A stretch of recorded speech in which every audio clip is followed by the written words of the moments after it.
Hello everyone, welcome back to my Royal Life News channel. The story for today is Harry and Meghan have been accused of exploiting the Queen for Netflix and making their top-secret trip for clear-the-air talks with the elderly monarch and Prince Charles at Windsor to please American producers of their upcoming documentary. A royal expert has claimed that the Duke and Duchess, who have not been in the UK together since they acrimoniously quit as senior working royals more than 2 years ago, made the secret visit all for their Netflix documentary. Speaking to Mail Online, Meghan's acid-penned biographer Tom Bower sensationally branded the Sussexes the royal family's worst traducers and accused the couple of exploiting an old, unwell woman to boost their credibility and coffers.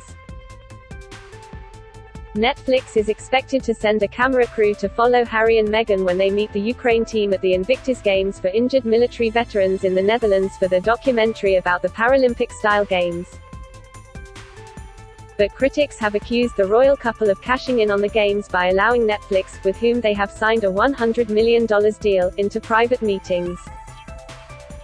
And royal experts believe the VVIP status given to the couple will allow Netflix to portray the couple in a favorable light, as they deal with the fallout from their bombshell interview with Oprah last year.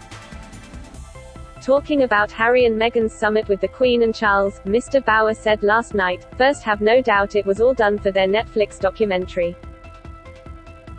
The Queen's advisors failed to protect her from being exploited by the royal family's worst traducers, while the Sussexes exploited an old, unwell woman to boost their credibility and coffers."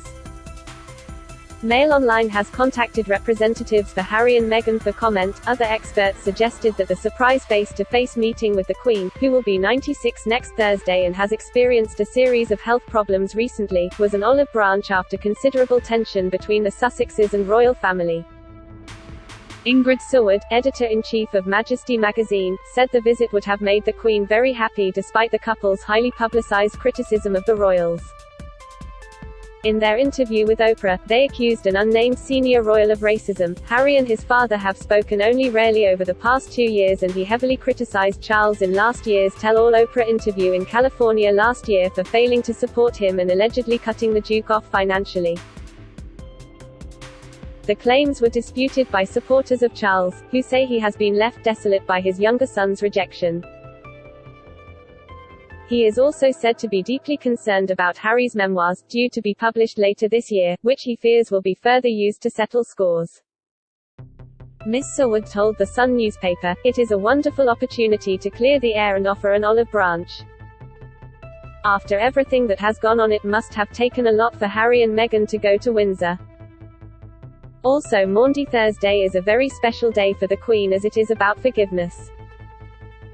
She is not one to hold grudges, and I think she would have happily welcomed them with open arms." The Sun reported a busload of tourists had seen the couple visiting Windsor Castle, with one telling the paper they couldn't believe it when I saw who it was. "We waved and they waved back, they looked happy and relaxed and waved to everyone on the bus." Meghan last saw the Queen at an awkward Commonwealth Day service on March 8, 2020, but has claimed since to regularly speak to her on the phone and over video calls. Harry has not seen his grandmother in person since Prince Philip's funeral last April, when he flew over briefly from their new home in the US. And the Queen has not met their baby daughter Lilibet, but their contact would have been limited because of COVID restrictions. The Duke has since launched a High Court legal action against the Home Office, claiming it is too dangerous to bring his family to the UK after being stripped of his official Metropolitan Police protection.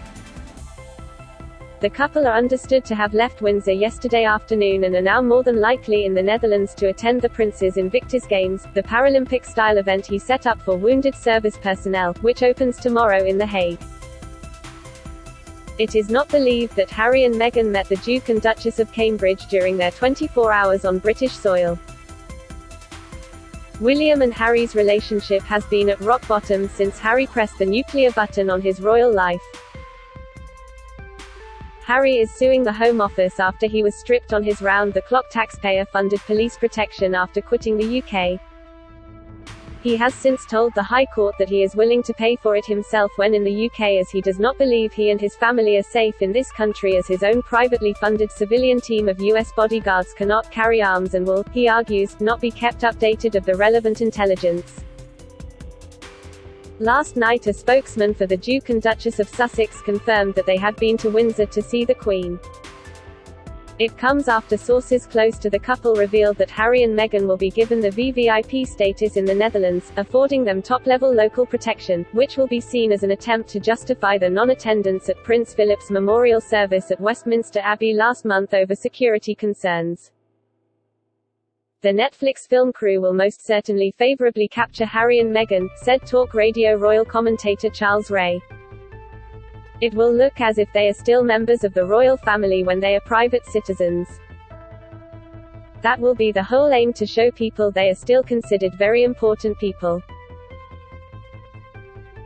It will no doubt make great play of the VVIP status they have been given by the Dutch authorities. The film crew are expected to travel in the same armed police-protected motorcade that will take Harry and Meghan to the Zuiderpark Stadium where the opening ceremony takes place on Saturday.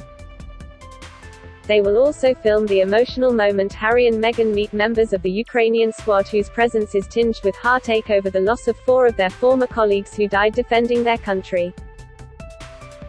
The trip marks a return to the spotlight for Meghan, whose previous high-profile appearances have been the Oprah Winfrey interview and a much-panned appearance on the Ellen DeGeneres show.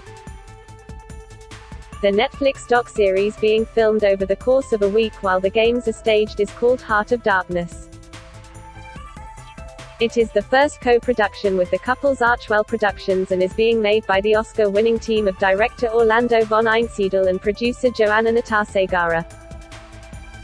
They were responsible for the widely acclaimed documentary White Helmets about first responders during the Syrian conflict.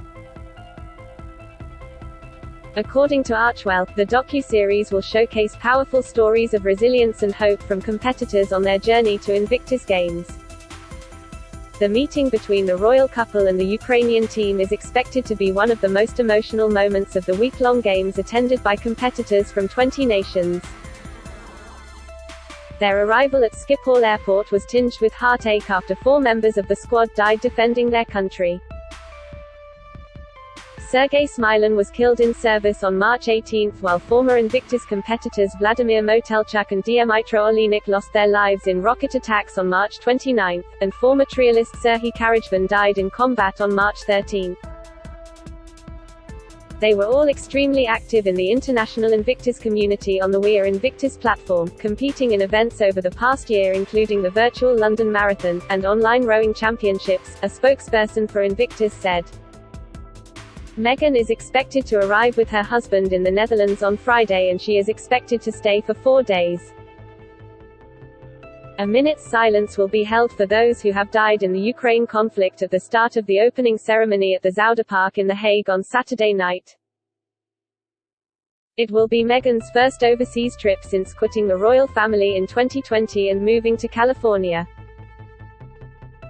The event has been postponed twice due to the pandemic, and it was at the 2017 Games in Toronto that the royal couple were seen together for the first time.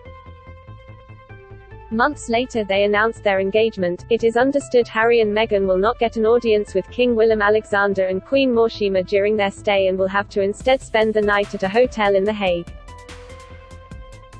Traditionally, the Dutch royal family hosts stays of foreign royals, but a spokesperson has confirmed no such olive branch will be extended to the Duke and Duchess of Sussex.